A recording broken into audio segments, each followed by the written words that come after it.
What's going on, everybody? Welcome back to another episode of Steelers Rewind here. Steelers on Penn Live. The Steelers live here in Atlanta on the road, week one, come out with an 18-10 victory, and probably not in the way most of you thought it would happen. Or maybe it was, I guess. You know, offense had its own moments. Defense dominated. Special teams had its moments. Let's start on the defensive side of the football, where everything should be positive. I just don't know how you have a negative about this unit. If you thought they were going to be really good, man, they looked elite today. They didn't just look really good, they looked elite. Let's start from front to back. How about the defensive line? TJ Watt looked awesome. Larry Ogunjobi had a great day. Keanu Benton was really rocking in there. Cam Hayward with a few really key run stuffs, playing at a high level. They got really good production out of Montravius Adams off the bench. You know, Nick Herbig and Highsmith and Watt were running these three outside linebacker sets that were really cool. Linebackers, I thought Patrick Queen was all over the place. Peyton Wilson made a few really nice plays. That open field tackle in the first quarter on Bijan Robinson I thought was a really good tackle. And then let's talk about this secondary, man. This was, if you had reservations about this defense at all, this was going to be where it was. You know, whether it's about Dante Jackson, Elliott, Beanie Bishop.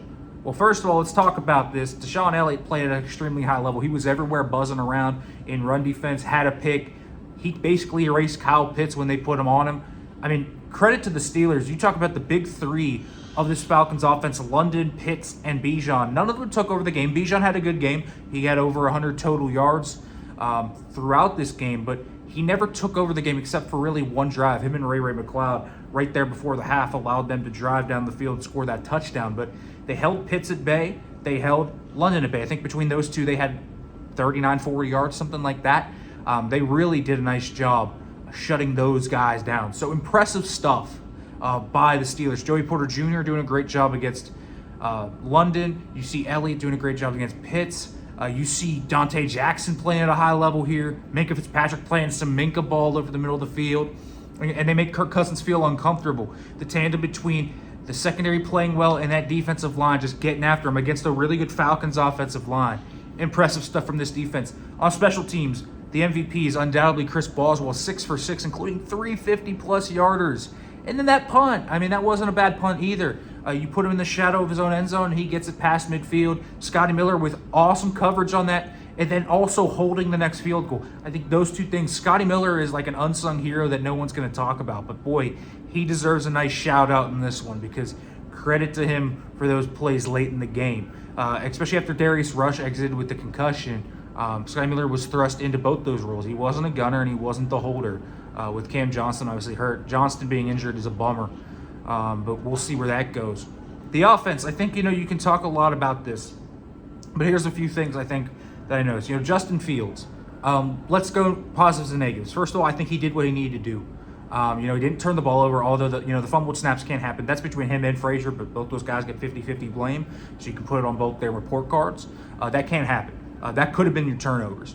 But he didn't really ever make a throw in terms of decision-making that was like, what are you doing? I never thought that. I thought, he, for the most part, had good decisions. He had a really nice job running the ball. He's so explosive vertically when you get him with the ball in his hands and made some tough runs too. So credit to him for that. I thought he was late on some throws. I'm going to have to go back and watch the All-22, but live, I thought there were some people he missed. And I thought some of the accuracy was all over the place at times, but he made some absolute dots to George Pickens. I mean, how about the one before the half where he rolls the other way, turns his hips around, and throws a beautiful pass? The one erased also is a great pass, and then the third one was also a great pass. So he had some wow moments, and he didn't have the low lows. But, the fumbles, those things need to get cleaned up. But all in all, he did what they needed him to do. So there is that. I'm not sure where my opinion even stands, to be quite honest with you, about what they should do for the future. I need to watch the tape, see where this is all at. But just those are my kind of quick takeaways on the Fields part.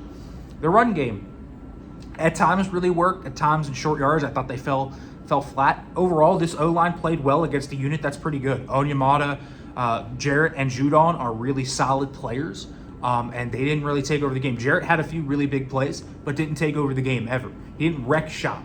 Spencer Anderson, his first game, thought he did pretty well. Frazier, same thing. Again, the snaps with Frazier. But I thought overall the O-line was fine. I thought Dan Moore and Broderick Jones held Judon pretty well. Now, they kept in some running backs and some tight ends to help them, but good game plan.